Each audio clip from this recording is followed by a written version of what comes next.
And if you don't bloom, you are going in the trash, going in the trash, going in the trash.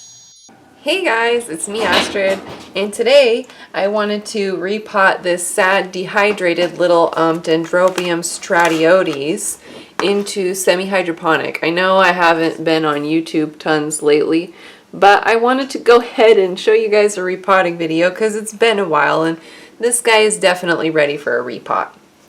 Now let's have a quick look and see why it's ready for a repot. So aside from being dehydrated, which isn't really a factor in being ready for a repot, this orchid has a new little growth coming in. It's just barely coming out of the soil, bark rather, and that means that it's ready to go. It's going to put roots down at some point in the near future.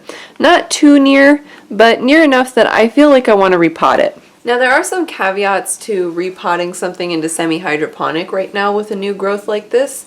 I think the biggest thing that you'll want to pay attention to is the humidity in your area. If it sinks below like if it's below 40%, you should have this next to a humidifier or water it daily so that the new emerging roots stay hydrated enough. Some orchids are going to be so sensitive to that they're just going to not put out new roots and up and die on you, though I think new roots need to have enough humidity regardless of the potting media you put them into. So I've got my Dendrobium, I've got my LECA pellets, my birds are fighting in the background, I got my LECA pellets, and I've also got a cup that has 2 drilled holes in it that will have a reservoir of water here that will stay and evaporate up the pot. And it's clear so I can see the roots as they grow. So let's go ahead and start. Let's go ahead and unpot this guy. So it would be easier if I had pre-wet this pot, but I'm actually gonna not worry too much about that. You can massage the sides of your orchid pot to help it come out. And once you've got the sides massaged, you just start kind of tugging on the growths of the plant ever so gently. Whoop, there it went. Alright, so it looks like we've got a reasonably good root system in here. I'm just going to try to separate as much of this dry bark as I can.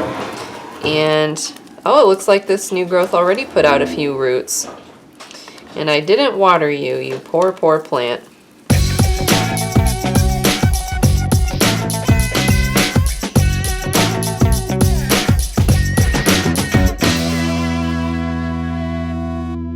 Okay, so now we have got this Dendrobium stratiotes unpotted and we have all the bark out of the way, and you can see some old dead roots and maybe some healthy roots too got pulled off in the process. What I'm going to do next is I'm going to go rinse the roots out in the sink, so I'll be right back. Okay guys, now I've cleaned off this orchid, I've rinsed the roots a little bit, and I'm not going to bother taking any more of the old roots off because if you take off too many roots, the plant actually loses the ability to be readily stabilized in its new pot. So having a few of those hanging out isn't always such a bad thing.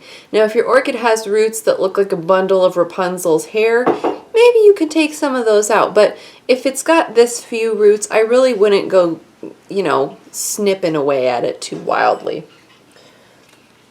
And here comes the easy part. Here's our cup. Here's our LECA pellets. I get these LECA pellets at IKEA. I get them at gardening stores. I think you could even get it at a hardware store because it's used to mix into concrete for whatever reason, but it's readily available. I'm going to fill a layer in the bottom of this cup up to the reservoir.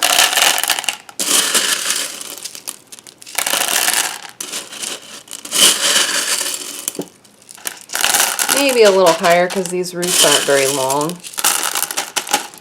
And now I'm going to hold my plant in here and I'm going to kind of massage the cup.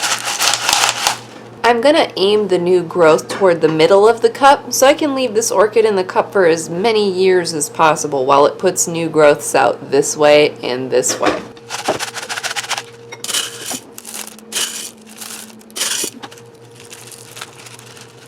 And I like to massage the cup a little bit. I'll add a few more pellets on top here. They're probably going to fall off when I water it, but that's fine. And this new growth is in here. It will emerge out from the pellets on its own, and I'm going to be really careful not to snap it off accidentally, but it should be fine. Now I'm going to take a bamboo skewer and put it through here and here on the pot to hold the plant down. So excuse me while I try to drill holes with this very shitty drill. Oh my god. No, finish later. Oh, bless you. Never mind. I'm actually going to use some fire. I probably shouldn't do this with a pot plant in there, but I don't really care. It'll be fine. I'm going to melt the side of this cup. Whoops, not the orchid. And there we go.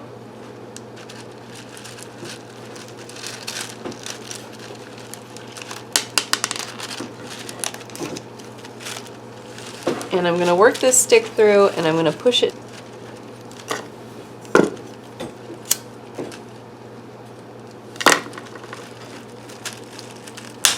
Yes, success. So now we have a bamboo skewer holding this down. I'm going to trim the ends because I stabbed myself on them. And with one finishing touch called put the freaking tag back in so we remember what it's called, Astrid, I have a repotted plant. Alright, so I hope you guys enjoyed that quick little repotting video. It's really easy to repot stuff in a semi-hydroponic. I really like using clear cups. I like the reservoir, but you could repot an orchid into your bark media, into whatever kind of media you're comfortable growing in. This is not for everyone, but I really love growing my orchids this way, and you should feel free to try it out sometime if you're interested. Please, if you want an update on this, I'll try to give you an update. Give me a nag some point later on. I know I'm really bad about updating stuff, so just let me know if you want to see this plant later on and I'll make a video about it. Thanks so much for watching, guys. Happy growing. Bye!